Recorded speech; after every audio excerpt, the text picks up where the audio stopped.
Perfect, I see it. Terrific.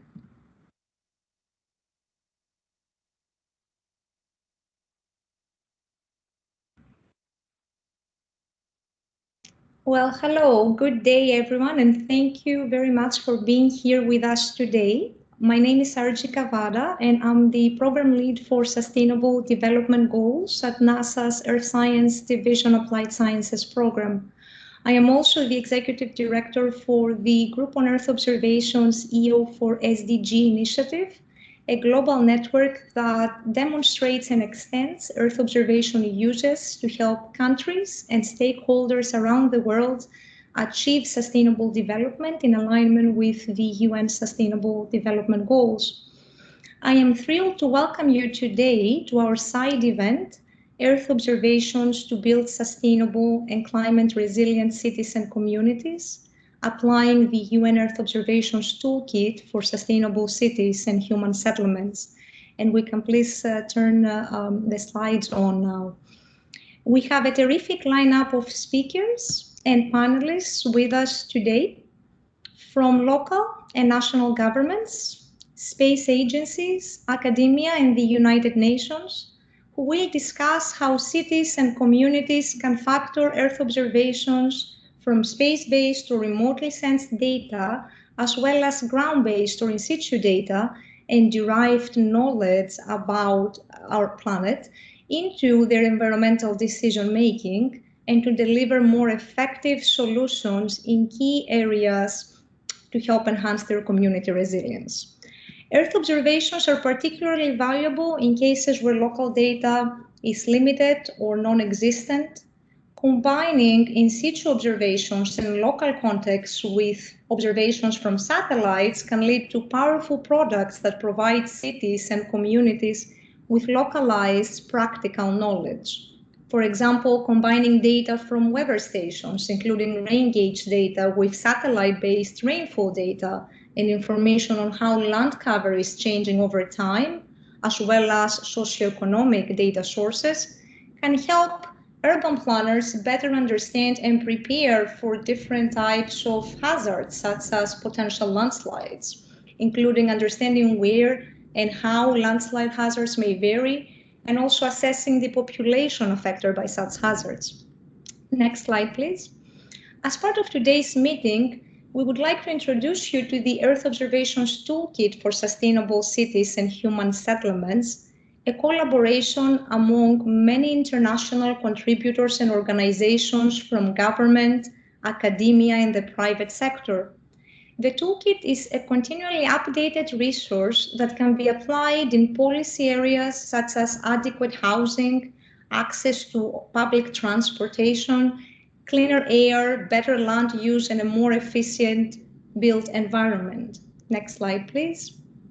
The toolkit provides ready-to-use Earth observation data and interactive data processing tools that can be filtered by different parameters such as data type, format, spatial scale, temporal resolution, sustainable development goal indicators, and other keywords to help users discern application areas and distinct characteristics for the data and the tools. Next slide, please. In addition, the toolkit shares a number of national and city experiences in using spatial data and analysis for monitoring progress toward the Sustainable Development Goals in the New Urban Agenda and delivering climate resilient and sustainable cities and communities. Examples include Earth observation applications to monitor and inform policies on sustainable urban planning, adequate housing, access to public transport, access to open spaces, as well as access of rural populations to all-season roads. Next slide, please.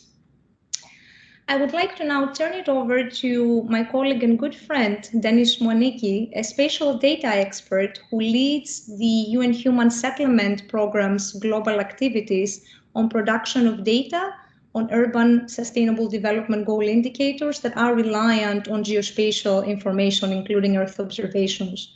UN Habitat has been a strong collaborator and leader in the UN community in exploring and leveraging Earth observations in SDG implementation and monitoring and reporting. So with that, Dennis, let's go over to you. Thank you very much, Aji, and good morning, good afternoon, good evening, depending on where you are. Like Aji, I'm really thrilled to be here today and to be part of this interesting discussion.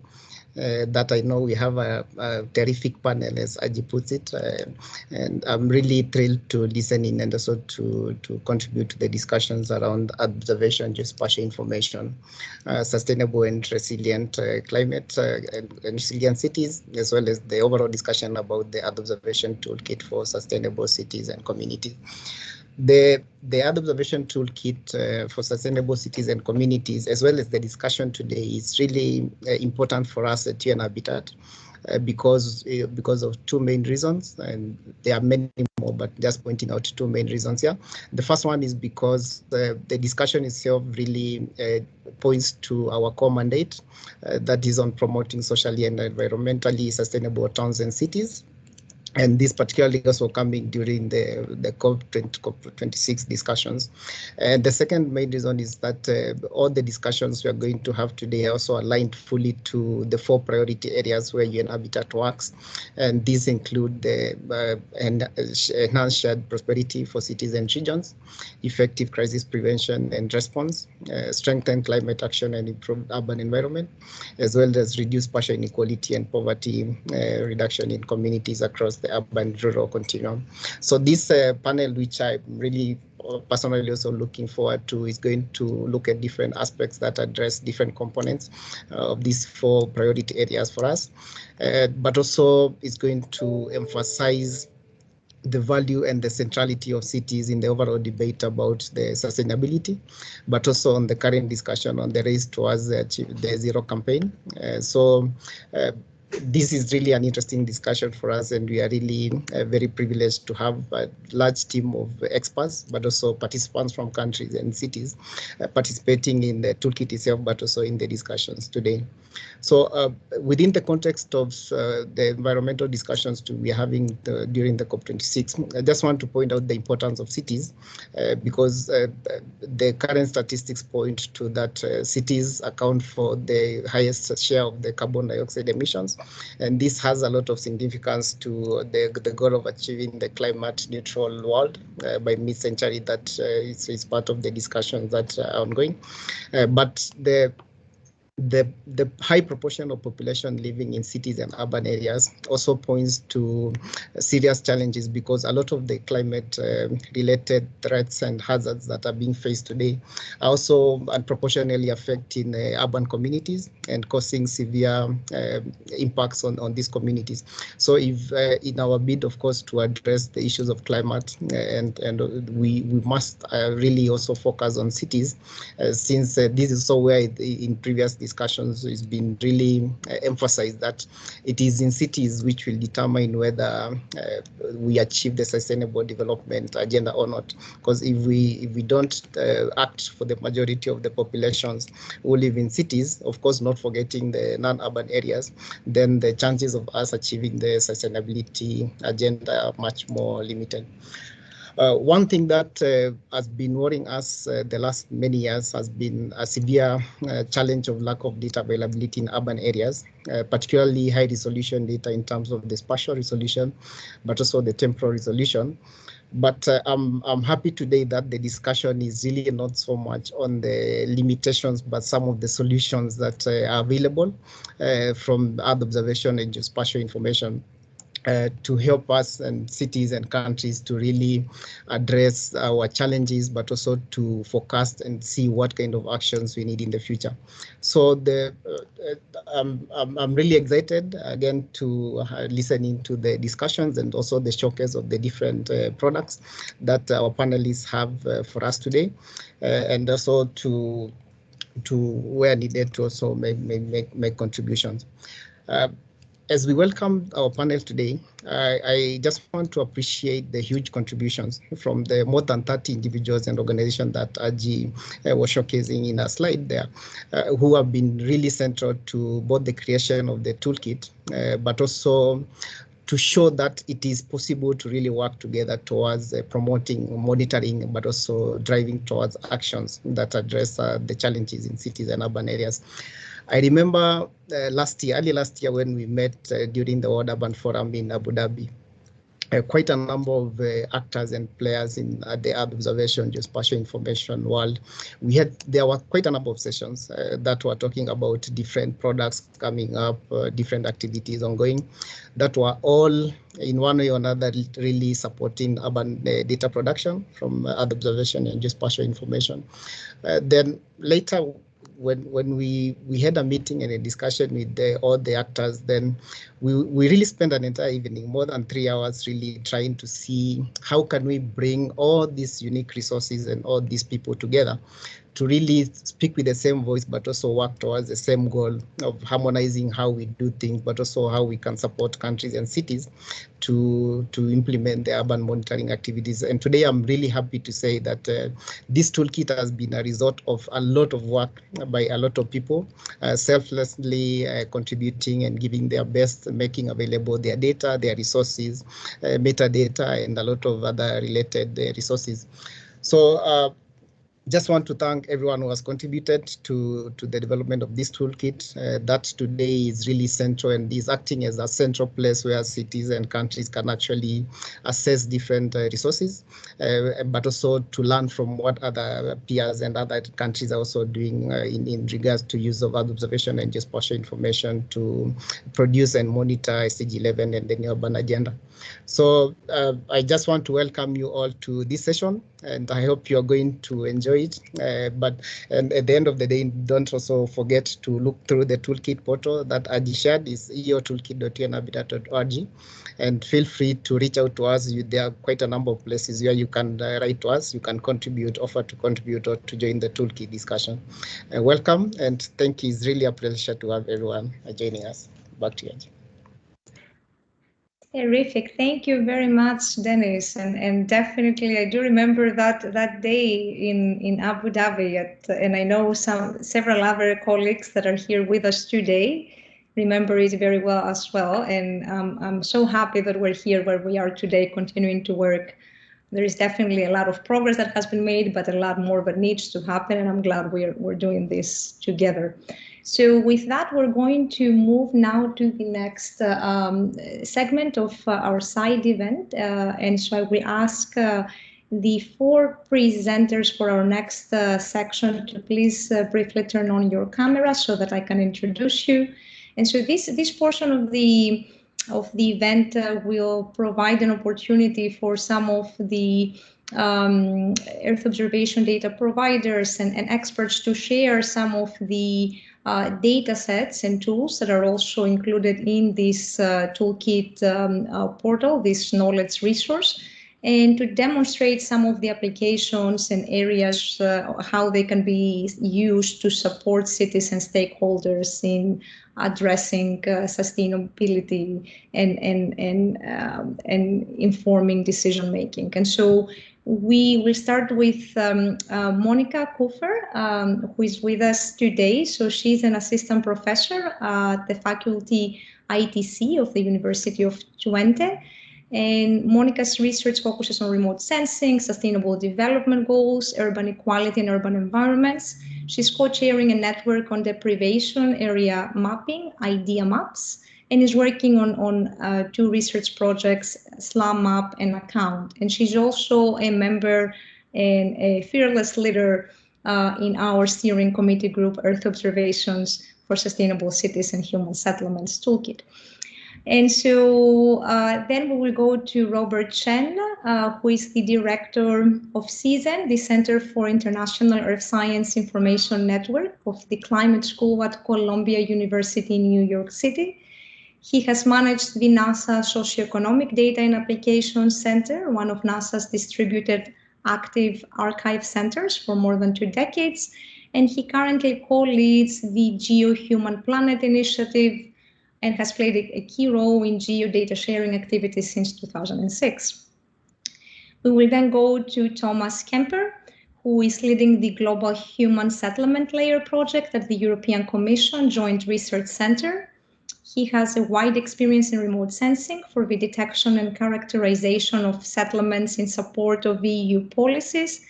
And since 2007, he's working at the JRC on the analysis of human settlements, in particular informal settlements such as slums and IDP refugee dwellings. I should note that, just like I mentioned with Monica, both Bob Chen and Thomas Kemper have been fearless leaders and contributors to the toolkit. And our last but not least fearless leader and contributor to the toolkit is Yifan Ban. So she's the professor and director of Geoinformatics Division at KTH Royal Institute of Technology in Stockholm, Sweden. Yifan, her research is focused on EO, big data analytics, machine learning, deep learning, and their applications in urban mapping, urbanization monitoring, and global environmental change detection. And she's a co-lead of the GEO Initiative Global Urban Observation and Information and a co-chair for ICA Commission on Sensor-Driven Mapping. So welcome to our speakers. And so I will ask now everyone but Monica to turn off their camera, and Monica will share first her presentation. So Monica, over to you. Next slide. Thanks a lot. Thanks a lot, Archie, for the introduction. And also thanks to Dennis for giving this great overview of the purpose of what we are doing. So I'm Monica Kuffer from ITC University of Twente, and I will show today and give you some showcases on how data which are presently available within this SDG toolkit can be used for SDG 11.1.1 monitoring, the SDG you know up on slums, informal settlements, and inadequate housing, and show you also the potential of, in general, further Earth observation data relating to these areas. To keep in mind is that also in relation to the COP that the majority of people living in such area, they are dramatically impacted by climate change. But we also heard, and I've been just coming back from the World Cities Day, and there UN Habitat stressed dramatically that these areas are totally underfinanced, and so they estimated only about 5% of the climate finance is actually supporting those areas in terms of adaptation measurements. Can we go to the next slide, please? So what we see globally relating to the SDG indicator 11.1.1 is that we see dramatic rapid urbanization rates in low and mid-income country cities. And we know that most of this growth will happening in deprived urban areas you commonly know as slums, informal settlements. We refer to them as deprived because they are deprived in terms of many aspects, for example, in terms of infrastructure, services, environmental and housing conditions. What we also see that data on these areas are required in many disciplines, for example, for urban health, for climate change impacts. Just picking up one example, like if a disaster hit such an area, often people living in such areas, they fall out of any compensation scheme because they don't have proof of their existence, so they can't show, let's say, they're eligible to compensations. Therefore, data are really key to be generated on such areas. But what we see that in many data sets, local data sets, global data sets, this data are not available, and we want to look into how Earth observation can help to fill these gaps. Can you please go to the next slide? So just to explain you what we very much advocating is the difference between the household level slum definition, which is important. And we see that we need also to add an area level deprivation definition. And they are not the same. Of course, they have strong intersection, but we strongly advocate for the importance that we also need to look into how areas are deprived, for example, in terms of environmental conditions. There are two examples of Indian cities showing that sometimes, like you have in the case of Mumbai, there's two levels, they are matching relatively well, but in the other case, like in the city of Delhi, you see that typically not all the slum households are found in deprived areas. Can you please go to the next slide?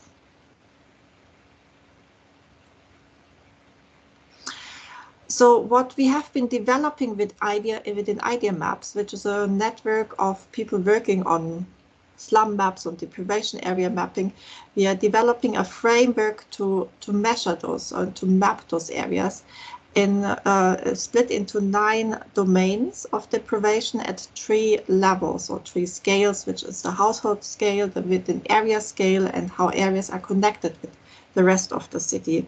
And I want to highlight how indicators presently available within the SDG Toolkit can be used to develop indicators which are easy developed indicators to map such areas. I'll take the example of urbanization, unplanned urbanization. Maybe you can click, there should be a box popping up if the animation works. Maybe not. Okay, good, never mind. So basically we have here the unplanned urbanization domain, and within the urbanization domain, I just had an enlargement box, is aspects of buildings, for example, building density, building morphology, and these are important indicators to capture the urbanization domain. Can you go please to the next slide? Next slide. Oh, no, here it comes. Good. So what is presently available as part of the SDG Toolkit are, for few countries, but these data sets are extending across, for example, across Africa in the moment, coming from very high resolution satellite images. Building footprints are mapped and easily to be extracted. And what you can see is an example of the city of Nairobi in Kenya. On the right, you see an area which is one of the deprived areas in Nairobi, where you can see that building density is a quite good indicator on capturing deprivation as compared to the left side, where you see a planned urban area where you have much less building density, and you can produce relatively simple proxy indicators with such data. Can you go please to the next slide? Another example is the infrastructure domain. Can you click please, or go to the next? So what we have in this domain as an indicator is, for example, street lightening. So street lightening is also captured from Earth observation data. It's a indicator showing how cities are connected, how the areas are connected within the infrastructure of the city. And it has a strong relationship also to public safety, which also has an important gender dimension, as particularly women are feeling very unsafe in spaces after sunset if there's no street lighting available. Can you please click to the next slide? So what we see here is the city of Khartoum in Sudan. And what we see is that the city is rapidly growing. The growth is also driven largely by the displacement of the city. Also recently there's a conflict, or there was a coup in Khartoum, which is impacting, of course, the future development of the city. Data like this, my colleague will also refer to, which are part of the toolkit. If you can click next, please. So what we should see now is a nighttime light image, and you see the red area, which is has a red boundary, which is one of the informal areas which have been developed due to displacement, and you can see relatively well that this area has much less street light or night light as compared to other parts of the city, showing that this area is deprived of access from infrastructure. Again, one of the proxies, nighttime light data, which is available within the SDG Toolkit. Could you please click on next? So this has been 2 examples which are presently available, and examples which are also easily to be related to SDG 1111.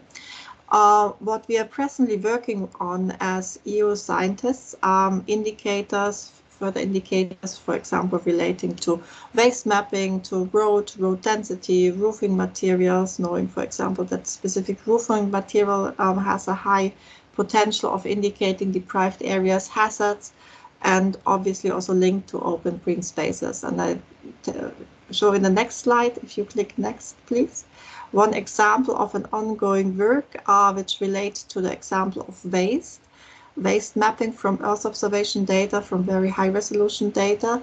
You see on the right side an example of a map showing the waste density. So in red you see the areas where you have very high waste density.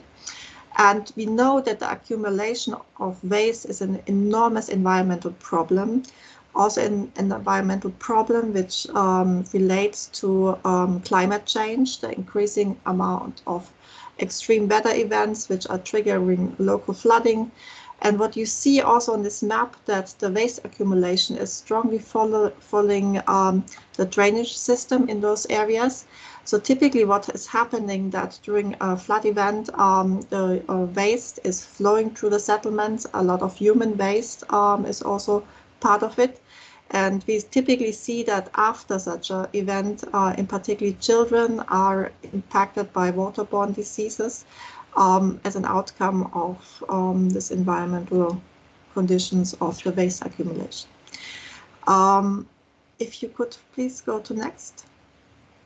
So I'm concluding, and I hope I could show you a bit of the potential of the Earth observation toolkit and in general Earth observation data, that how it can be related to SDG indicator 11.1.1, showing the potential that Earth observation data are presently available as global products. They are routinely acquired. They have a strong link also to climate change impacts, and we need also to develop data and to give access to local actors to such data, to think about adaptation measurements. And later on, my colleagues will also show how population estimates can be improved by such data. Thanks. Archie, over to you. Thank you very much, Monica. Let's have Bob Chen now join us, and we'll take some questions at the end. So please write your questions using the chat, or we'll have some opportunity also for oral questions from the room at the end. Bob, over to you. Great, thanks, Archie, and thanks, Monica, for the nice segue into my talk. I think Monica did a great job drilling down on urban areas and addressing the many issues that are of concern in thinking about sustainable development. I'm going to kind of come at it from a different angle in terms of thinking about the issue of how population is distributed and how that interacts with how one thinks about SDG indicators. Next slide, please. So I think it's pretty clear that once you get into a specific country or below the national level, detailed data on where people actually live or work within their countries is really needed to compare their exposure to hazards, to look at their access to resources, to look at pollution and deprived areas and other issues. So that spatial population data is important, and it can be derived, of course, from censuses, but as we know, censuses are only done at best every 5 or 10 years. They aren't always done consistently across countries or even within countries. So there are other ways to try to better characterize population that different groups have tried.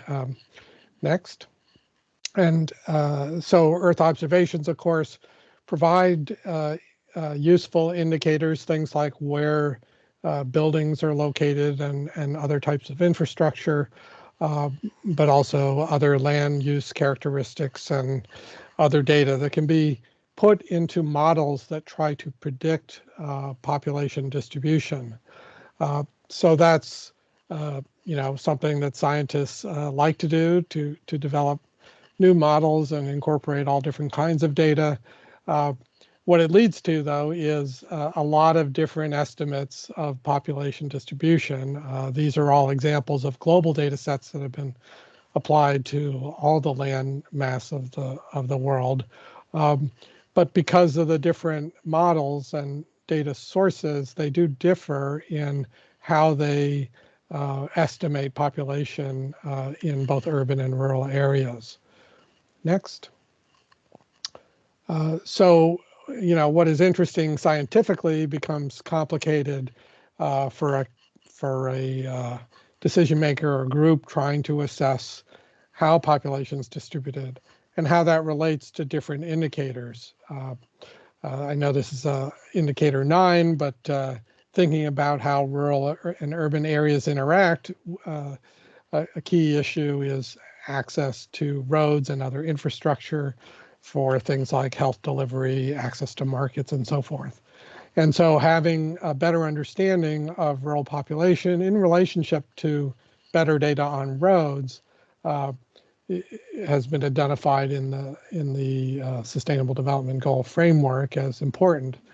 But there are a couple of points. If for every indicator people in a country use a different population data set, you may get indicators aren't really compatible with each other. If people in different countries use different underlying population data, the indicators that they generate may not be very comparable internationally. So thinking about those issues, we've been trying to assess the impact of using different population data sets. One has to be careful in picking data sets in terms of whether they use things like slope or other factors that may be relevant to the data that is of interest in the indicator. Next slide. And this, of course, applies to many of the SDG indicators. For example, here's an analysis of hazard exposure that was done recently for an earthquake in Nepal. Next. And one of the striking findings of this analysis was that, next slide, please, was that the data sets don't even necessarily agree completely on where they think people don't live, as well as areas where people do live. And so you have, both the effects of not fully understanding population distribution, because it's hard to validate some of these data. Of course, there are also issues that people move, they migrate, they work in a different place where they live. And so there are a number of uncertainties. Of course, one important uncertainty that we're working on is the degree to which these population data sets and of course censuses and surveys underestimate the slum population, as Monica alluded to. And so we've been trying to analyze some of the ways in which the models aren't fully adequate and need to be improved. Next slide. So we've developed a couple of data sets and tools that are available through the toolkit. This one has just been released. It's called PopGrid Compare, and it allows users to see literally on a pixel level what the different population estimates are. And in this case, for the Nepal case, looking at the different population estimates by the degree of intensity of the earthquake. So as you can see, the different products might give rather different estimates of the number of people affected by a hazard like an earthquake. Next. More generally, there's a tool that we developed called the PopGrid Viewer, which allows you to actually zoom in on any of the data sets. There are actually 6 major data sets which you can pick in this 4-panel viewer, and then actually draw a polygon for an area that you might be interested in to see specifically for that area the total number of people that the different data sets estimate to be in that polygon. So that's useful for really trying to get a handle on how uncertain data are, but also which data set might be more appropriate for the purpose you have in mind. Next. These are all data sets and tools that are available through the EO Toolkit. There are also other toolkits that use the same kinds of underlying data, for example, data on age structure and gender distributions, so that you have a better sense of where the young and the old, or the males and females might differ in their location. Next. And there is additional background information from the many different groups that produce these population estimates on a site that we developed with support from the Bill and Melinda Gates Foundation and NASA, called the popgrid.org site. So I suggest that's a good reference for background information on these kinds of issues as they apply to sustainable development indicators. So thank you for your attention, and I think my colleague Thomas Kemper is coming up next. Wonderful. Thank you, Bob. Thomas, let's go over to you. Thank you, Bob and Monica, and thank you also again for building up a bit the narrative, which fits quite well, because we are working very closely with Bob and the Human Planet Initiative.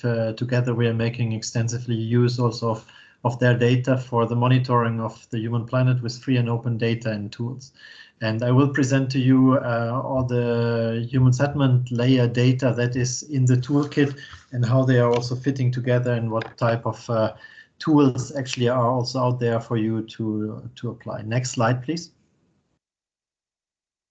Yeah, here a very quick overview of the global human settlement layer that tries to generate reproducible, scientifically sound, and using Earth observation also synoptic information that can be used for a number of applications, and I will give some examples from Colombia later. What we are doing is extracting, in the first place, settlement information from satellite imagery using, again, free and open satellite data like Sentinel or Landsat, and we are combining that with census information that we receive actually from CSIN, who has spent a lot of effort in collecting census information and harmonizing that to then produce population maps and also settlement classification. But I will show this in the next slides in more detail. What is also important is that we really stick to this free and open framework. So the data is free, the methods are published in scientific literature, and hence also all the results are free. And we also have tools that allow you to reproduce our information. Next slide, please. I've got here an example from Colombia, from Bogota, where we see here the built-up information that we extract. This is similar to what Monica had shown for Khartoum in Sudan. Next slide, please. We are then adding the population information that we receive from the census information. And there it's also important that more and more census information is becoming also openly available. So in this case, for example, we were also downloading the census data directly from the national statistical offices in Colombia, and could then produce a high resolution population map that you can see here, that then illustrates the different densities that you have in the city. Next slide. And that is then on top of this population density and built-up area, we are producing also a degree of urbanization, which may look a bit coarse compared to the previous information, but this is basically a settlement classification that allows you to outline the extent of your settlement, like the city of Bogota in this case in red. And then you have not only the cities, you have also towns and suburbs and single villages that you can identify with this data set. And the important point here is that this methodology was recently developed to be applied now at a global scale to really solve these issues of comparability of data sets in the context of SDGs, so that countries are invited to use this degree of urbanization to compare their statistics with other countries. Next slide, please. And since a lot of information is available not in this raster type that you have just seen before, it is then also possible to classify the local administrative units by this degree of urbanization, so that you can understand if a certain administrative unit is more a rural type of setting or an urban type of setting. And then you can also relate additional information for this unit with this information. So next slide.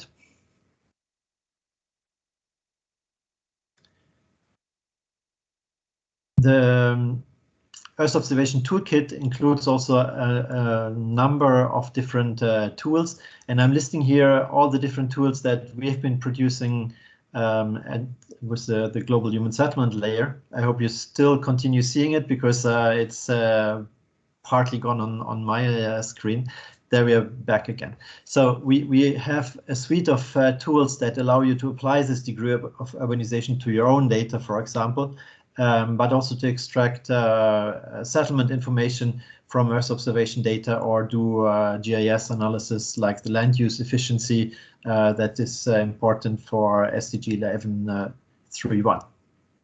And I'll show you now some examples of what can be done if you have such data and tools for some SDG indicators. And I stick to the example of Colombia. Next slide, please. So we've just taken here the information that is available in the census of Colombia, and applied the degree of urbanization to all the census units that were there. And we could then extract a lot of information about the availability of safe and affordable drinking water. And we can see here the strong differences between rural households in Colombia and cities, for example. Next slide. The same also for electricity, where we have extracted information from the census, and can see that basically almost all households in Colombia have access to electricity, but it allows you really to point out where are those households that are still lacking access to electricity. Next slide. A final example here also on access to internet, which is of course becoming more and more important. And you can see really the big gradient between access to internet in urban settings compared to the rural settings. Next slide. And yeah, I'm already coming to the end of my slides here. What is also important for us is that the tools and the data are updated and maintained. And I'm very happy to announce that the production of the GHSL data is now going to continue with the Copernicus program, which is the European Union space program. So we will be able to generate global build-up information at quite high spatial resolution of 10 meter and provide build-up change also in the past, looking into the Landsat data from 1975 until 2018, and also population data with really regular updates starting from next year on, so that people that don't have access to satellite data or don't have the capacity to work with such data can freely make use of them from our website or from the EO toolkit.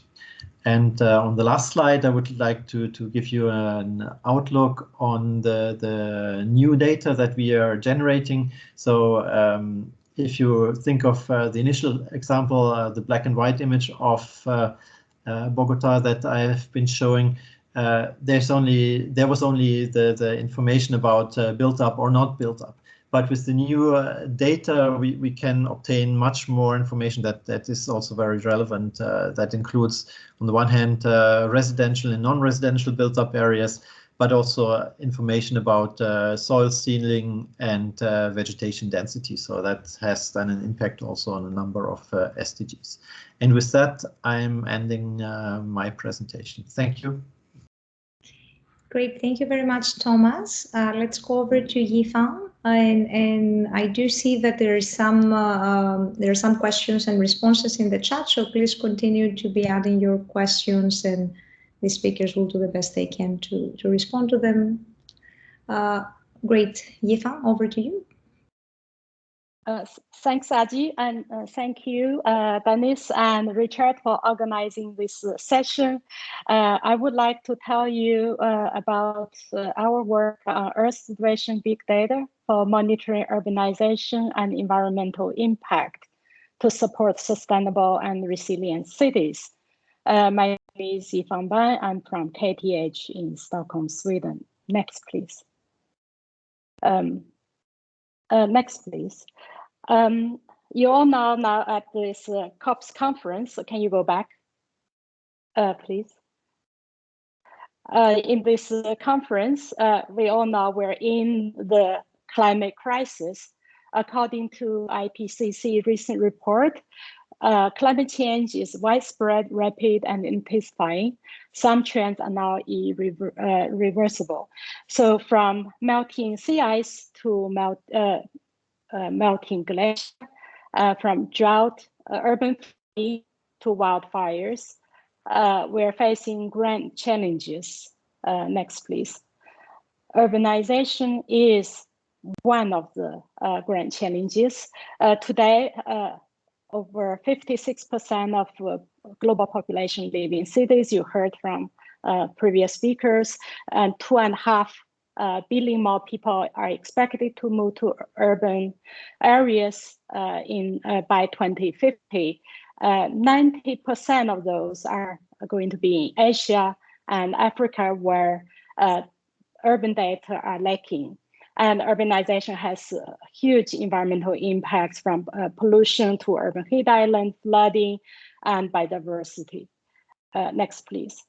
So there's a need for timely and reliable information to support sustainable and climate change resilient planning. Since the launch of Landsat in 1972, many Earth observation satellites have been launched.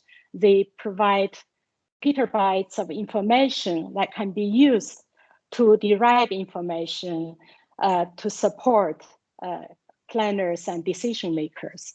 Next, please.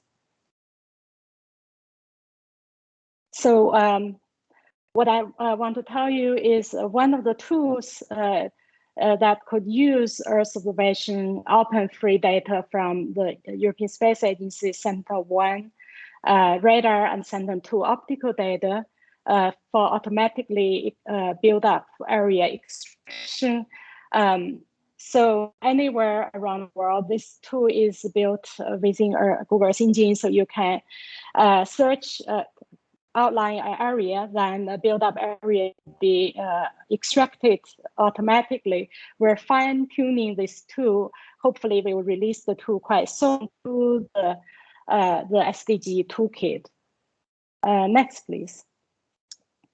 And so urban areas are changing, so we also develop methods for change detection. Next slide, please.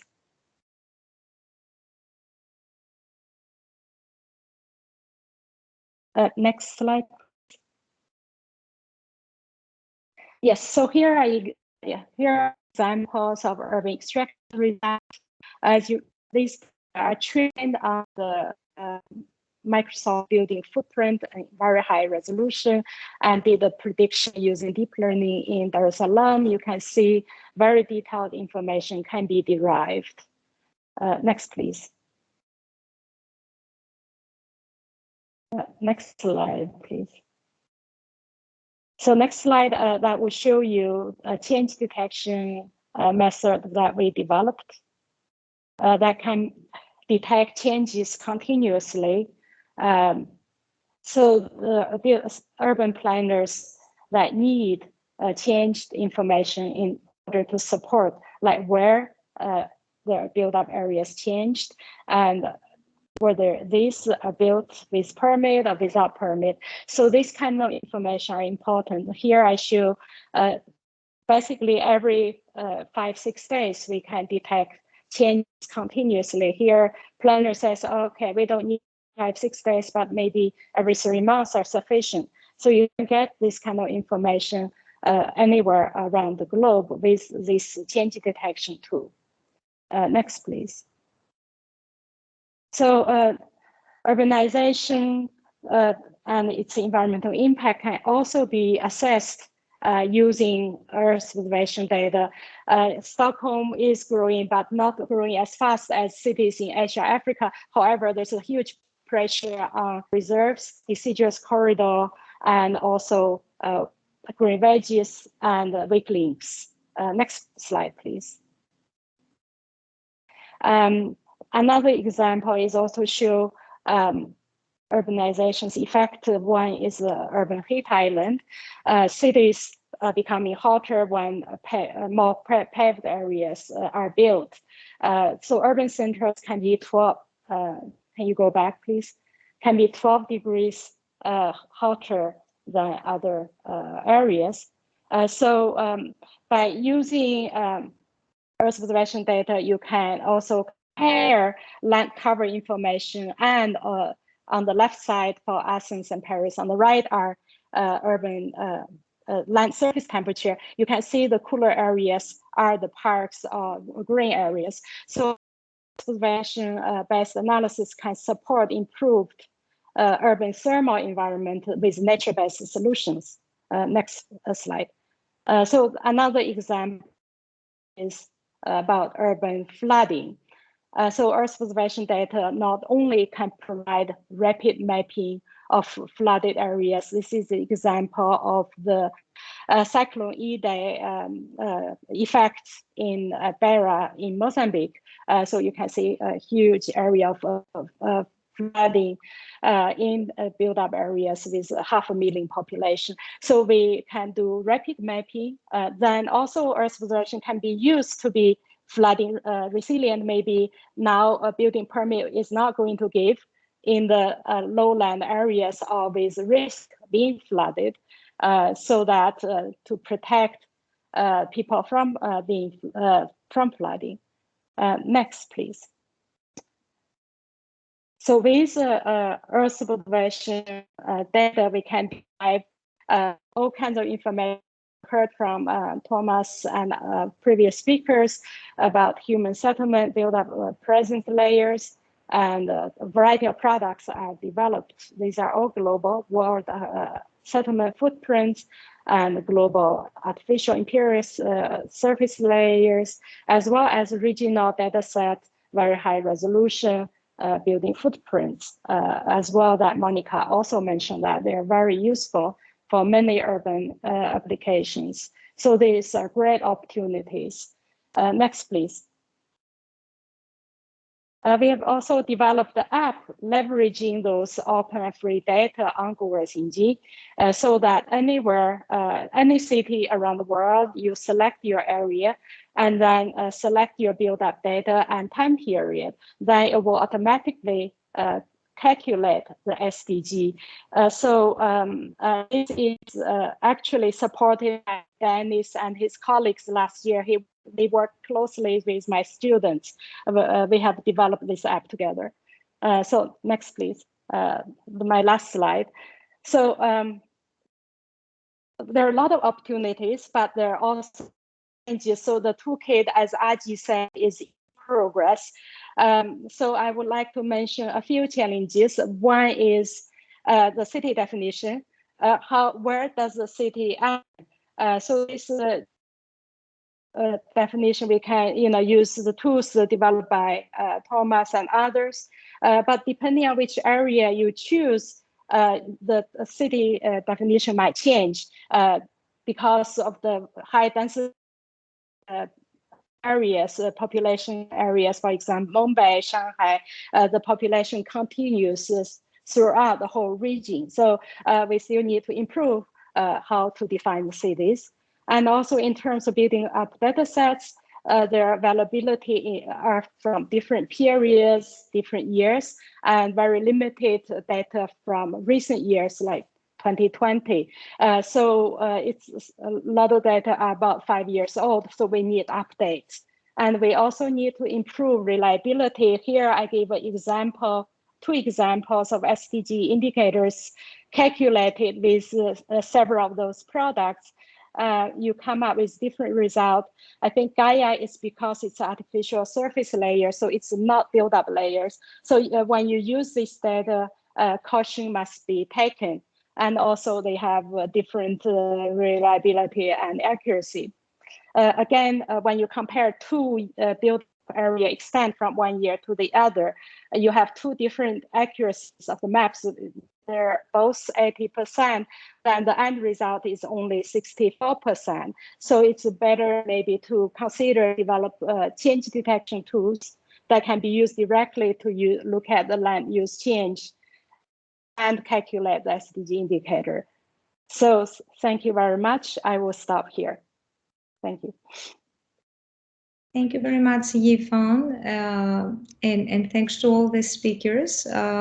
We want to continue to invite you to add your questions in the chat, and our speakers will do their best to respond to them. And so with that, now we will move, well, I will hand it over to the moderators of the next segment of the side event, which will focus on perspectives from a range of contributors and leaders in the community and in the Toolkit effort. And they will bring forward these perspectives from local city level governments as well as national level governments, in addition to academia and organizations that are working across governments, in addition to working with the other key stakeholders such as the private sector to develop and leverage Earth observation solutions. And so I will invite Richard and Laurent to join us, and they will be the moderators of the following session. So Richard and Laurent, over to the 2 of you. Hi, Argy. Great to see you. I'm just getting a slight bit of feedback from the speakers over here. And but, Richard, you are in person, so it's thrilling to know that you're actually at the meeting. So you are at COP26. I mean, yeah, here at COP26 is where the leaders are going to decide the actions needed to tackle climate change, and clearly cities have a vital role to play. So fascinating to hear those insights from our colleagues on the earlier. We're just going to get the sound adjusted in here because we're getting a very odd feedback effect because we're hearing everything about 3 times at the moment. So, but yeah, then we'll move over to ask the panel some questions. We have a number of exciting experts to join us. Wonderful, thank you very much. And Laurent, perhaps if you can also, I don't see you, so if you'd like to turn on your camera and say hello, and I turned on my camera. I hope you can see me. I'm somewhere in so many participants, maybe I'm hidden somewhere. Yeah, I'm not as lucky as Richard. I'm here at the Secretariat in Geneva.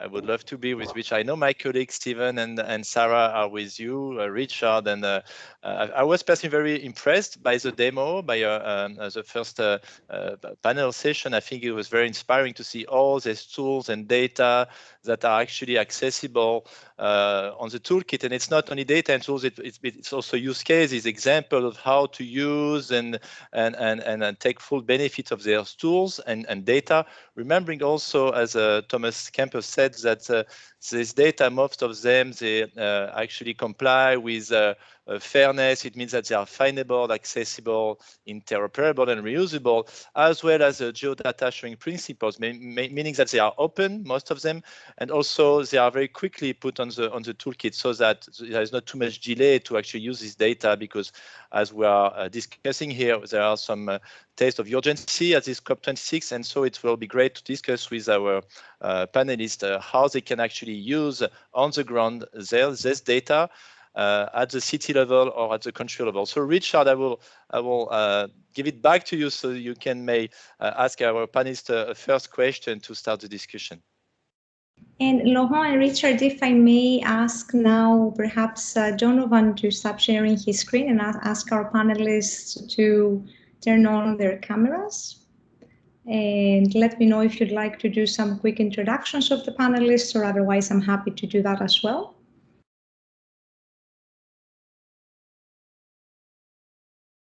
Richard, we are not, we don't listen to Richard, I think. Now I'm back in the room. So delighted to be introducing Jimena Juarez, who's an advisor of the governing board of the National Institute of Statistics and Geography of Mexico. We're also joined by Rafael Monge, who is an economist at the Ministry of Environment of Costa Rica, where he is the director of the National Center of Geo-Environmental Information. We're also joined by Stella, and I'm going to hesitate there. Argy, could you help me there with her pronunciation? Or Stella, perhaps you could help me. Stella Psaropoulou, welcome. Thank you. From the municipality of Thessaloniki, where she's been working on the development and implementation of the city's resilience strategy. Peter Elias is a senior lecturer in the Department of Geography and the team lead at Lagos Urban Studies Institute Group at University of Lagos. Professor Darius Dukaczewski is working as a professor at the Institute of Cartography in Poland, Warsaw. His research focus was on remote sensing and cartography. He's a member of many international scientific organizations. So thank you for joining us today. And first off, well, I'm going to start off with asking you about how your own organizations use Earth observation data and tools to deliver better solutions in key areas for climate change and adaptation, and how cities' resilience in general, such as adequate housing, access to public transport, cleaner air, better land use, or more efficient built environments. Stella, perhaps you have an example you'd like to share? Hello, thank you for being here. Yes, I would like to share. Actually, in Thessaloniki, we are in our primary steps to use data as a general perspective. And so after we launched our resilience strategy in 2017, and we joined forces, the Resilient Office joined forces with the GIS department, and we start operating an urban observatory, which main mission is to collect data and evaluate them and measure and monitor indicators, especially on the 3 pillars of sustainable development as environment, society, and economy. A few, Earth observation data came to our operational working the last couple of years, and when we try to evolve our work and to see what is the impact on the ground. And in this case, we use data from Copernicus that we have access, and not only Sentinel, but also Pleiades. And we can monitor air quality, because Thessaloniki has a huge problem on traffic and lack of green spaces. So we need to keep monitoring that. And Earth observation can give us a more holistic perspective, because the city of Thessaloniki has an impact on 2 million inhabitants, and it's in a metropolitan area, and municipality of Thessaloniki is the central municipality. And two other examples that actually happened and helped us in the summer. One is mapping the heat island effect in Thessaloniki, because this year we faced 3 heat waves for about 2 or 3 weeks every heat wave. And so we had an information system for vulnerable people, whether to go out or not. And the other one was that we had a fire, a wildfire on the peri-urban forest in Thessaloniki, and likely very soon that was tackled. And in a day that we had the data, and we had all the mapping that to see the visualization of that, and to see exactly what was destroyed in the forest. And we were lucky to say, because it was very close to inhabitants, and thank God we didn't have any problems. So we are in our primary steps, and we think that being members on a network such as this Toolkit initiative can help us upscale and upskill our expertise on how to evaluate and how can we use actually the Earth observation data on our daily work. Thank you for that, Stella. Darius, would you like to add to that? Yeah. The Institute of Geodesy and Cartography has a relatively long tradition of use of Earth observation satellites data, which dates back to 1974. In fact, it was the first research institute in the Central and Eastern Europe using the satellite data from the West. Our works are focused especially on 3 key areas: better land use, more efficient built environment, and cleaner air. These works are not limited to the problems of the cities, but in case of problems of the cities, our recent works are concerning 2 related projects: Urban Policy Observatory and StatSat. The goal of both projects is to support city planning and management efforts of municipal governments, providing them regularly the up-to-date spatial and statistical data based on observation data. The problem is that not all cities in Poland are able to producing this data and maps. So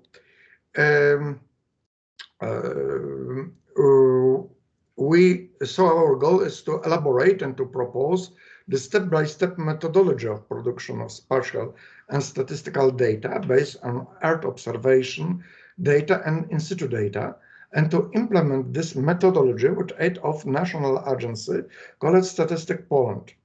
This solution could allow to produce regularly the big-scale dosimetric statistical maps of urban areas, which are related to the SDGs 11.4, 11.6, and 11.7. In the case of Urban Policy Observatory project, the result will be detailed maps concerning sustainable urbanization rates, urban density, urban conversion process, abandoned arable lands, build-ups areas, and on landslide risk zone, especially in the case of southern Poland. urban air pollution related to the urban traffic, and open safe spaces in the cities. In the case of StatSat project, the result will be implementation of the methodology of production of big-scale dosimetric statistical maps of urban areas concerning suburbanization, the ground deformation related to the investment processes and changes of the humidity. In this case, we will use the data from radar satellites, typology of impervious areas, urban areas temperature, including the urban heat islands, and state of the health and sanitary stand of urban green areas and urban greenery. We have decided to add to all this verification of the asbestos roof databases. All this high-scale dosimetric statistical map will be available at the geoportal of Statistics Poland for municipal governments, planning bureaus, and all citizens. Of course, this need a lot of works, and this project can be carried out together with Statistics Poland. The first step, this two projects will be limited to the area of Warsaw, Poznań, and Krakow. Then we plan to expand this to Mazovian voivodeship, and finally to all Poland. It means to all cities of Poland. Thank you very much. Thank you, Darius. And Jimena, would you like to come in there? Are there good examples from your country that you'd like to share? Thank you, Richard. Well, INEGI has the task of monitoring environmental, socioeconomic, and demographic phenomena throughout the country. So in this institution is charge of also of the cartography and has produced maps for Mexico for several decades. The law of the National System of Statistical and Geographic Information indicates in great detail the thematics to be addressed regarding the production of information. So in order to aid and better fulfill our mandate, for example, in INEGI, we have developed the Mexican Geospatial Data Cube, which seeks to extract the maximum potential of satellite images, and it was established in order to contribute in the task of INEGI regarding data monitoring in all of these thematics indicated in the law. The technological platform allows access, processing, and analyzing large volumes of satellite images, and these EO data represent an ideal input for the generation of information due to their increasing availability, objectivity, and periodicity. So this was all evaluated before we engage in this large task. And at the moment, the status of this project is that the experimental product called GeoMedian is already published in the website of INEGI, which is a robust statistical summary of the behavior observed of the territory during one calendar year period. This resource is out there to promote the use of EO in the wider community, the research community, academia, and any user that is interested can access this data. And this will allow us to increase the number and the level of users of EO, while also avoiding the complex computational resources which are needed to analyze these data sets in other formats.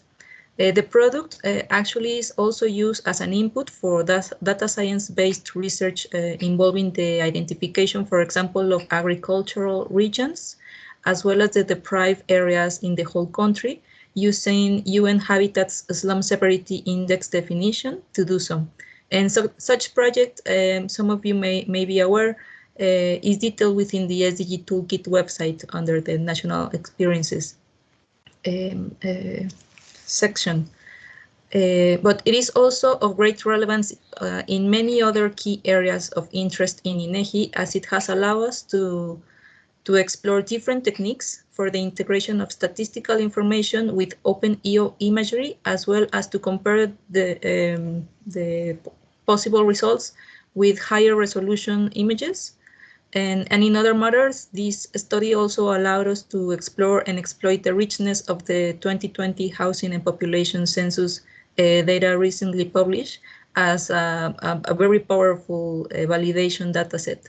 Needless to say, to mention the link of this study to the SDG 11. It also should be mentioned that the Mexican Geospatial Data Cube is designed to produce an ever-expanding range of derived decision-ready products, such as the GeoMedium, which I just mentioned. For example, we are currently testing a diverse set of products like the NDVI, and also more complex classification tools, such as the Water Observation from Space Index product, which summarizes in one single image the dynamic of the surface waters. So this product is about to be released to the public as an experimental geographic product from INEGI, and has already been evaluated by our thematic experts in its usefulness as an input to calculate SDG indicator 6.6.1, which regards the monitoring of change in water-related ecosystem surfaces. And it also has relevance to the identification of areas vulnerable to floodings and droughts. So this is also relevant to generate important information for the better constructions and improvement of cities. In addition, in INEGI, we're also working to ensure that EO data is supplemented and integrated in a wide range of in situ validation data to ensure that these derived products from these EO-derived products or Mexican Geospatial Data Cube products are robust and tangibly improving the design and monitoring of public policies and internationally agreed objectives such as the 2030 Agenda for Sustainable Development Goals. However, we know that we are not the only ones working towards these goals.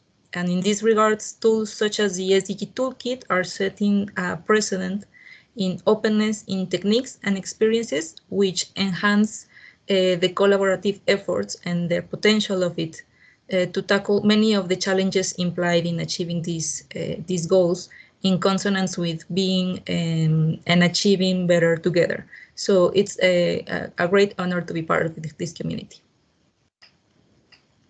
Thank you. Thank you, Jimena, for that. I see we're also joined by Laurent Durieux. Are there any points, questions you would like to put to the panel, Laurent? Yeah, thank you, Richard, and thanks for all you always said. I think it's amazing all what was presented. As we see, we are in Glasgow talking of climate change, mitigation, adaptation, but the issues here are much broader. We are many engagement on many international agreements, such as COP21 that is currently discussed at COP26.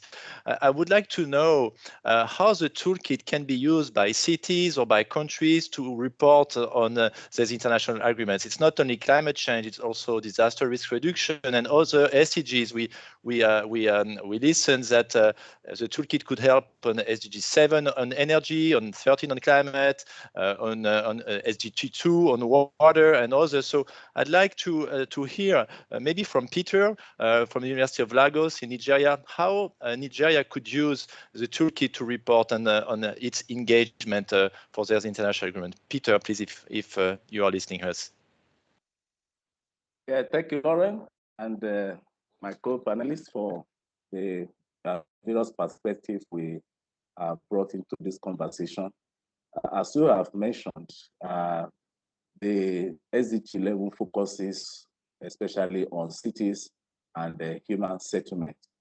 And we know that the cities, as some other people have mentioned, are the epicenter of the global warming, which is attendant consequences of flooding, which are very serious in the cities because of the concentration of human population, human activities, and all that. And we also know that we talked about data availability is also a huge challenge, especially in the low, medium, and low, medium income countries.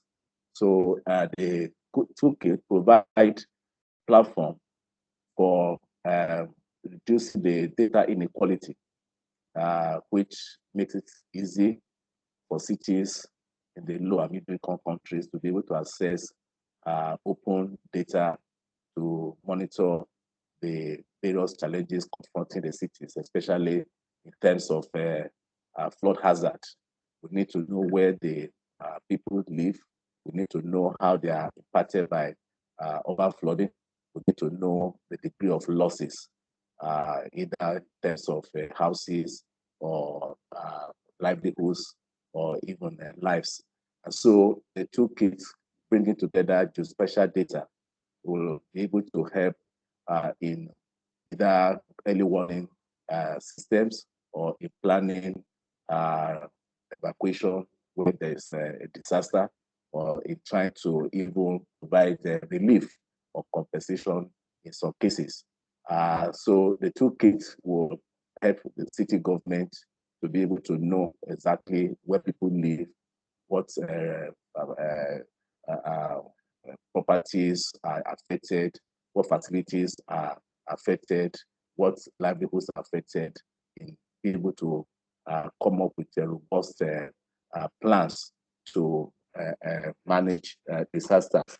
Apart from that, it will also help to monitor human activities with regards to the impact of climate change. As for us, through the Idea Maps network that Monica spoke about, we are trying to see how to contribute to these toolkits by bringing together different data sources from the household level enumeration, GIS data, and other, which represent the city level situation to fit into the global data and to be able to provide local context in terms of managing disasters. So for me, I think the toolkit will help to support city planning, or support city government in addressing the challenges of climate change. Thank you. Thank you very much, Peter, for describing. I mean, there's so many possibilities of using the toolkit. Before asking Rafael from Costa Rica how they will use the toolkit, I'd like to remind everyone that you can add some question in the chat. I already some discussions there, so don't hesitate to ask more questions. We'll have time at the end of this panel session for some questions from the public. Rafael, you are working directly with the Ministry of Environment of Costa Rica, where you are the director of the National Center of Geo-Environmental Information. Please let us know how your government, your country can use the toolkit for these international agreements. Thank you. Yes, thank you, Laurent, for your question, and to all the colleagues that have presented in this very interesting hybrid event. Good to be here with you virtually in this case. Yes, as you said, I want to speak from a national perspective, from a governmental agency where I work, that is the Ministry of Environment. And just to start, Costa Rica has a very good built experience and capacity on using Earth observations to monitor forests. Actually, we are very proud of our forests and how we think that protecting our biodiversity is key for well-being and to achieve our goals for the different conventions and that there are in the world. Sometimes the goals are more clear from the international convention than from national perspectives. Sometimes we know better where are our goals, what are our indicators when they come from the SDGs, from the UNFCCC, but when we try to understand what are our needs for our particular purposes, there's a gap there. And I've been thinking a lot to talk in this event about these gaps between the science and the political interface, and how we are trying with the toolkit to bring them together, and also how we're trying to do that from our office in the Ministry of Environment in Costa Rica, where you have so many different actors working in the field, doing projects to in this case engage and have better information to present how are the conditions in our cities. But sometimes this information just gets to one certain stakeholders that are involved, but not to the people that have to decide, to the people that have to go to the councils and make a decision on specific things. And not all we don't have information for all of our territory and the scale that we needed.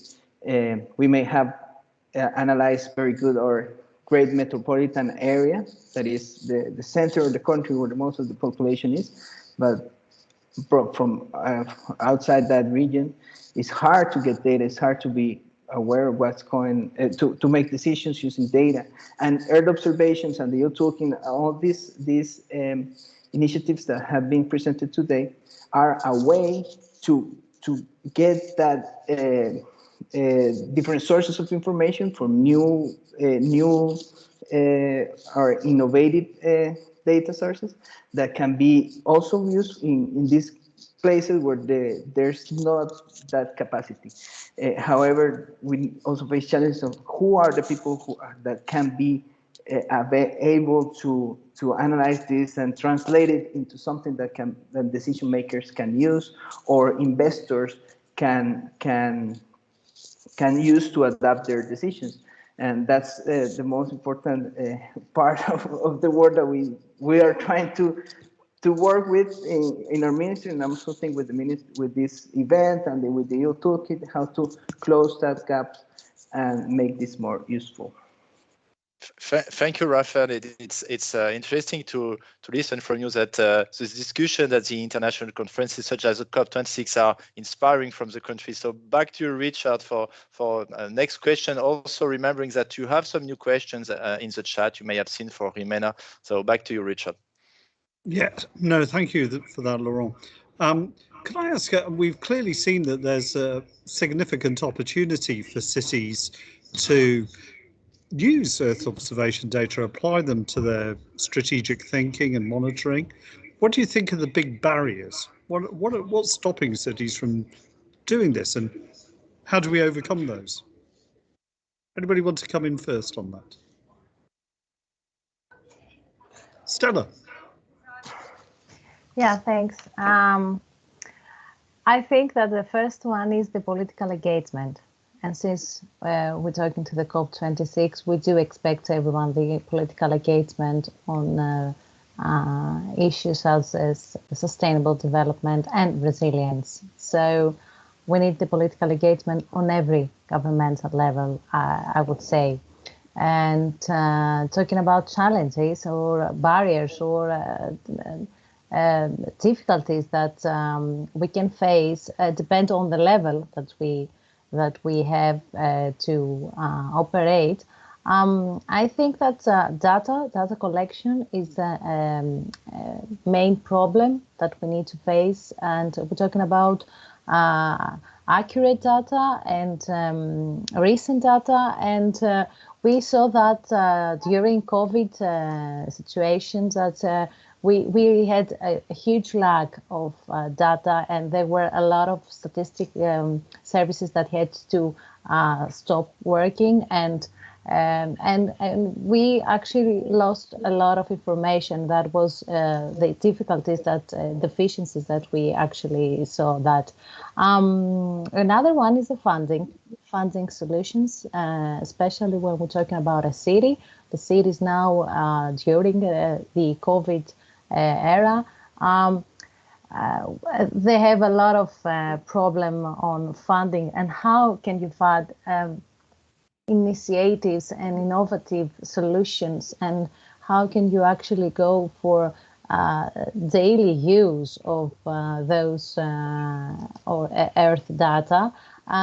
It's definitely that we need to be financed, and we need better solutions on that, because I think that every administration is going to say now that we need money. That's the real one.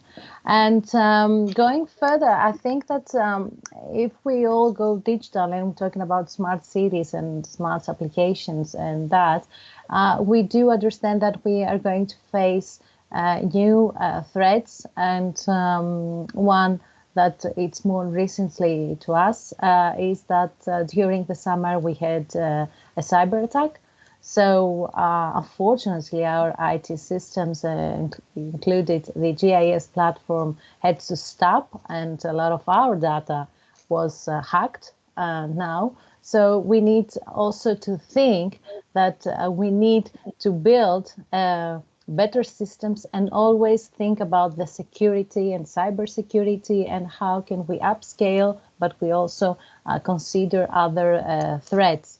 And the last one, I can say that it's the skill, the lack of capacity, because there are a lot of new trends and a lot of challenges coming every day, every year, let's just say, but we need to learn. And I think the peer-to-peer learning and exchange, that's the role of the academia research organizations. How can we actually upskill and the capacity, especially of this for the staff and the officers?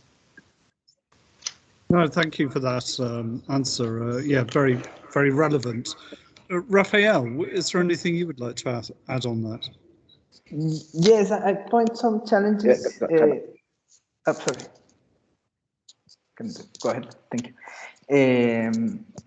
That I was going to comment related to what I commented before, this availability of staff and technical infrastructure that it has the capacities to take advantage of these opportunities is not the same in every institution, in every university, or in every local government. These capacities are not well aligned. So for countries like ours, the language barrier is sometimes a difficulty for a lot of people that are working on this. Most of the information is in English, and not everybody has the facility to use this language.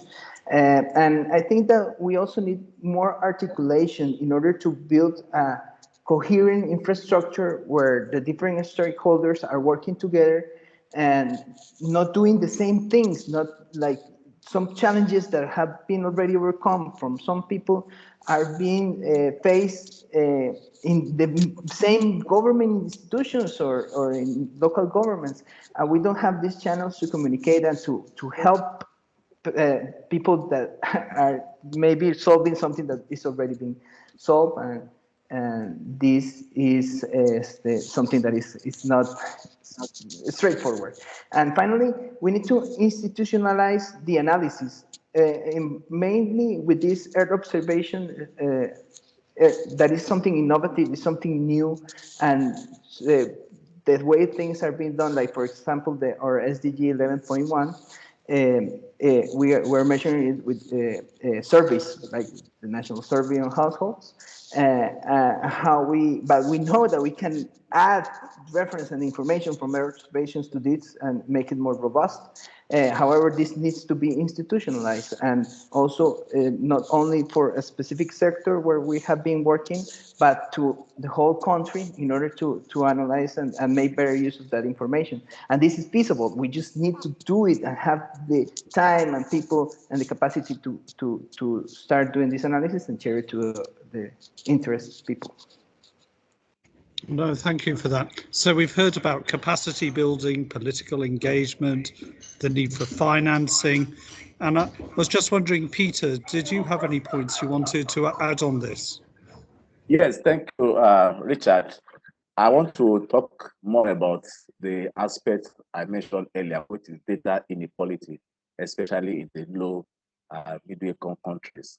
And what do I mean by this? We have a challenge where some of the available data in the high income countries are either not accessible because of their high cost, or even where they are accessible, the capacity to utilize them are not readily there. So which require, just like it has been mentioned, capacity building and training, and also even tweaking the educational curriculum to be able to incorporate some of these new technologies in the training of people who will be able to utilize the EO toolkit.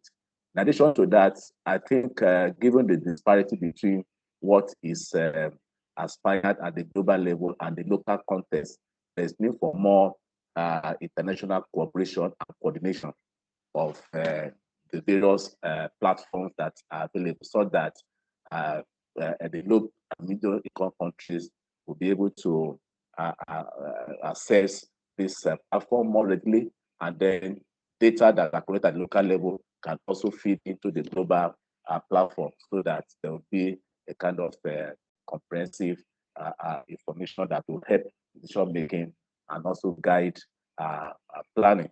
I think that's. Thank you. Okay, thank you, Peter. I saw there was a question for Jimena in the chat, and I know you've maybe answered this in the chat, but it's about how Earth observation data and analysis can be part of the, official statistics. How do they become validated? And I wondered, and perhaps other colleagues have a view on this, about how they become the authenticated version. Thank you, Richard.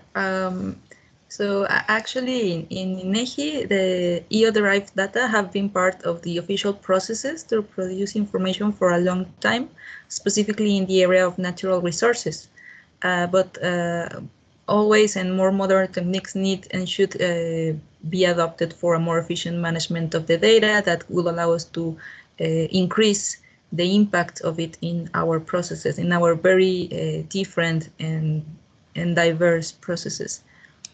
And this will also allow us to increase the use of this resource, either by improving the current processes or by the creation of new methodologies. I think that is worth mentioning. There's a lot of potential in this data source. And in this sense, well, the currently growing access to EO data has been very important. It has democratized the data source, along with the proliferation of free and open data policies that have enhanced the potential of this as well, together with the new also open technologies. But the technologies in this sense are also growing in the commercial sector as well. You probably know that the European Space Agency's Copernicus program has the continuity of these data sources in mind, together with the openness of it. And the United States Geological Survey also has released this Landsat archive, which dates back from the 70s. So this availability has increased and exploded recently. This happened, I think, in the 2012. So it's been a very short length of time. And there was a mention of the lack of skilled professionals. And I think it's not a challenge per se. It's just a natural circumstance of having all of a sudden these available resources and tools. So, for example, I used to teach in programming in the university, and these kids know that they are forever students, because this field is constantly changing and growing. And I feel that we are in a similar situation here, because all of these increasing potentially useful tools and data sources that are available.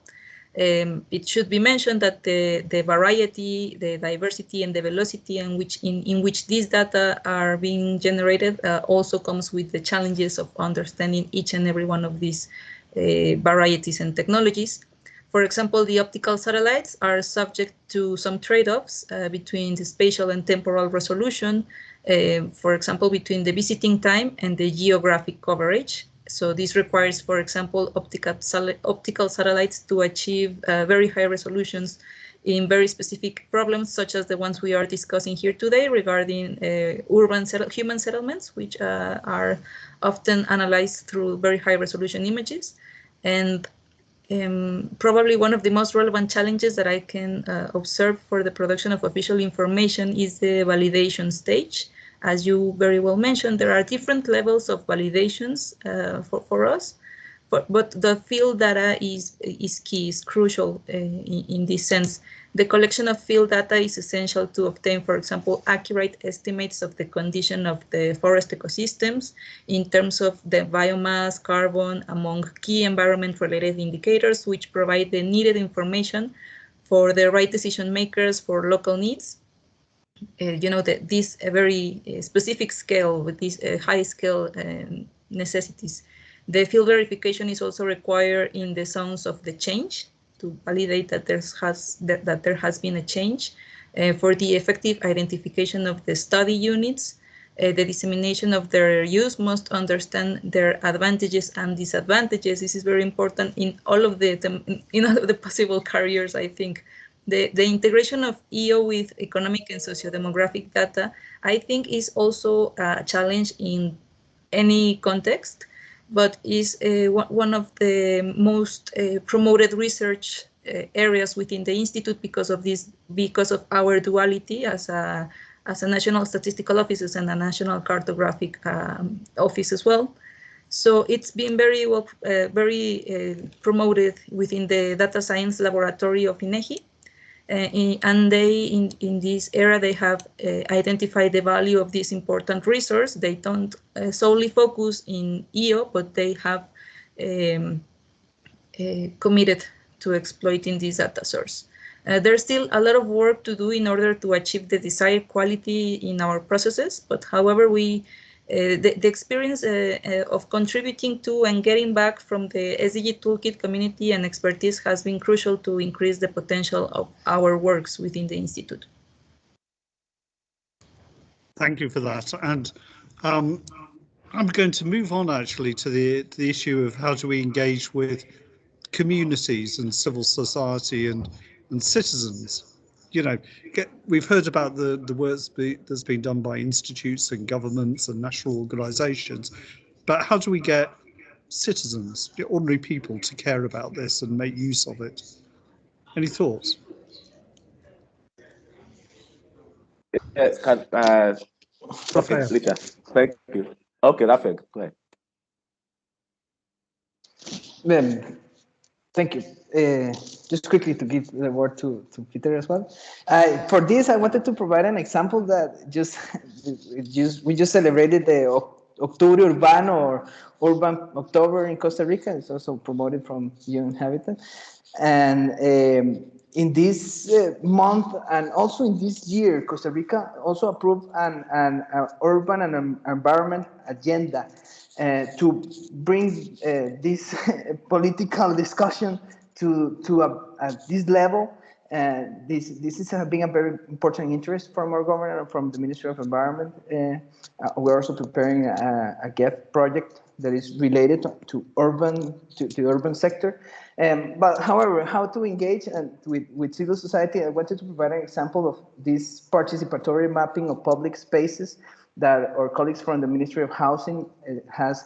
They started this on October because of this Urban October celebration, but where they are looking for people to participate, from people from the civil society to engage with their platform, the GeoExplora platform that they have built, and interact with the platform, providing information about public spaces, not only providing where they are located, but also to analyze the quality of those public spaces. And this has given a lot of information to our colleagues from housing that they didn't have before. Actually, I was reading the press release. They start on the 15th of October for this. They said they had 120 public spaces mapped. And yesterday, they passed me the data that they have now 548 public spaces mapped. So it has increased a lot with a very interesting participation and provided a way not only to engage for them better with civil society and people, common people, but also with the local governments that also they need this information and they have no, sometimes some local governments don't have these measures. And this is a way that people can interact better using technology. Thank you. Very good example. Peter, did you have an example you wanted to give there? Yes, here in Lagos, I've been working with a number of community groups who are trying to address their local issues, such as the accumulation of urban waste in their neighborhoods. And in trying to reduce the waste, they have been able to devise very innovative ways of using some of those waste to grow crops, which provide for their food, their vegetables, and also in doing that, they are also reducing the waste accumulation in their neighborhood. Recently, we engaged them in identify green infrastructures in their neighborhood, and it was amazing for us to see how these locals, they call themselves climate champions, are trying to use their what is available in the environment to address issues of urban flooding and to build resilience, you know, in terms of their livelihood protection, in terms of supporting building their preventing the impact of the health impact of the waste in their neighborhood. So we also been able to help to get what they are doing, bring what they are doing to the attention of government, so that through that they will get government support for those local initiatives at building local resilience and also improving their livelihoods and ultimately improving on the environment. So the civil society and the community groups have been brought together to work with the government to prioritize issues that need to be addressed as far as the local situations are concerned in the context of climate change and the impact of climate change in the environment.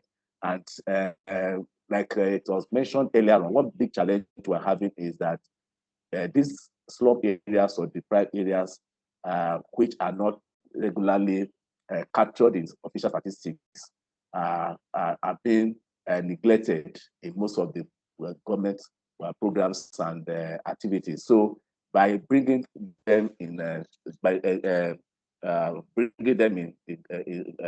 connecting them with the government, it helps government to understand what are their needs, what are their challenges, what are the local solutions that they have, and to see how they can integrate those local solutions into city planning and decision making towards improving the adaptive capacity of this local community. So I think increasingly we need to see how to make the government to appreciate what the local communities are doing, and also to see how to integrate data being collected by local communities while trying to solve their local problems into national statistics and state government planning tools. Thank you. Thank you, Peter. And at that point, I'd just like to ask Laurent, were there any final questions you might have before we pass back to RG? Yeah, thank you, Richard. Thanks, everyone.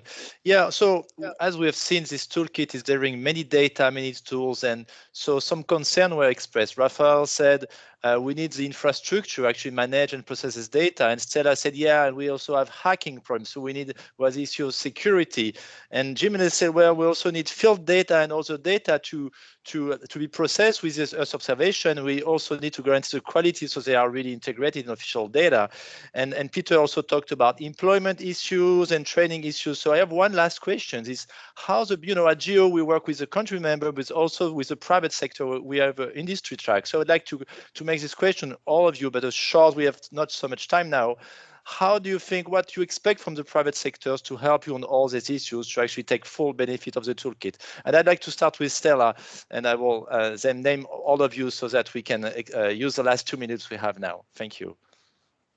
I think that's what Rafael said. It's all about coordination. It's about learning how to work all together, actually, the public sector and the private sector, because it's not a different perspective. We need to have the same perspective because we're talking about the same challenges from different point of view, apparently. But I think it's mostly about learn how to coordinate and how to help each other and how can we actually use the private sector and to provide and advocate all these ideas and to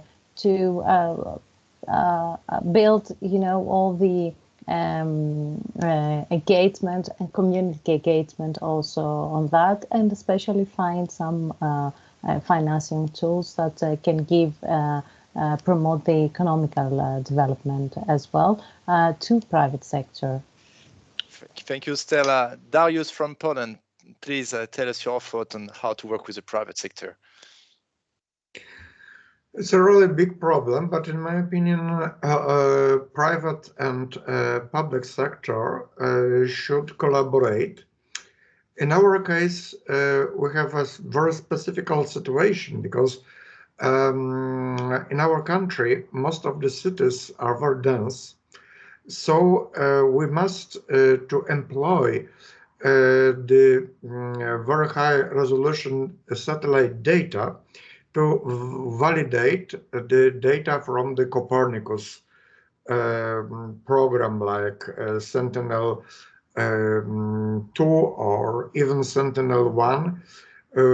In case of Sentinel-2, we must validate them to have idea about viability of this data with worldview 3 and worldview 4. In the case of Sentinel-1 data, we must validate them with Cosmos Skymet and TerraSAR-X. In the case of both radar satellites, we have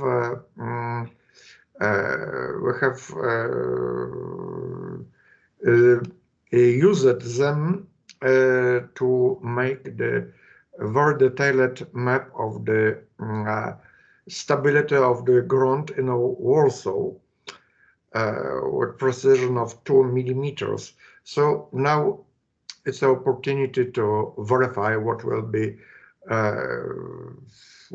the precision in the case of Sentinel-1.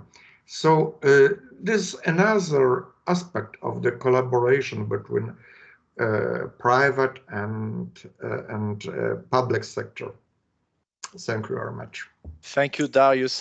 I'm seeing that I don't know if we can have one more minute, and I would like RG to let us know if we have to close now, if we have to respect exactly the time we are reaching the end of this panel session, because I would like to ask the same questions to the last 3 speakers. So if they can do it in 20 seconds, just a thought on the private sector before we give back to RG. So Jimena, please, very quickly. Sorry for that. No problem. Well, I have to agree with the rest of the panel. I think that the conversation is very important within the agencies and the organizations and the private sector.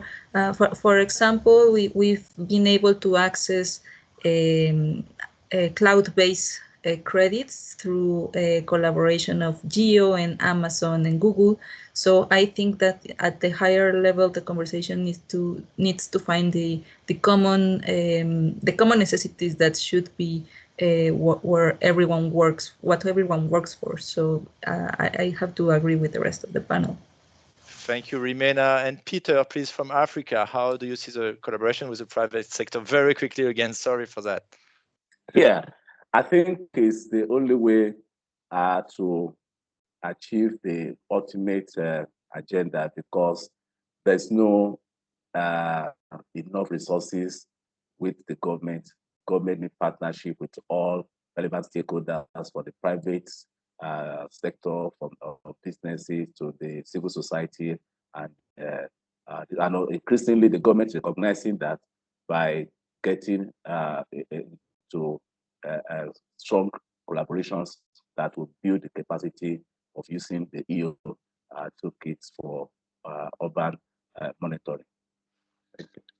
Thank you, and thank you, Peter. And now, Rafael, you said you were proud of your forest in Costa Rica. Are you also proud of the private sectors there and how you are actually collaborating with them? Very quickly, thank you. I think that the private sector is more about investment, and they have to have a clear information and rules about how to invest and risk their capital. And there's a lot of sometimes when they think about sustainability, comes as like something like a barrier for some investors. But we need to try to use all these tools and data to make sure people see why sustainability is important economically, and also not only look at the environmental part or the biodiversity or why it's important for certain things that we can measure more clearly, but how to interrelate this with economic and social indicators and measurements that were mentioned also in this panel. I think that's important to engage better with that sector. Thank you. Thank you, Rafael. And back to Richard to close our panel session. I just want to say thank you to all the panel for sharing their insights today, and your deep knowledge has been hugely valuable. So thank you for that. And I'm sure there'll be people listening to us involved today who will be looking forward to working with you in the future. At that point, I'm going to pass back to RG to close the session. Thank you. Wonderful. Thank you so much. I'm really glad we were able to all get together virtually and physically and be able to have this fantastic and most timely discussion.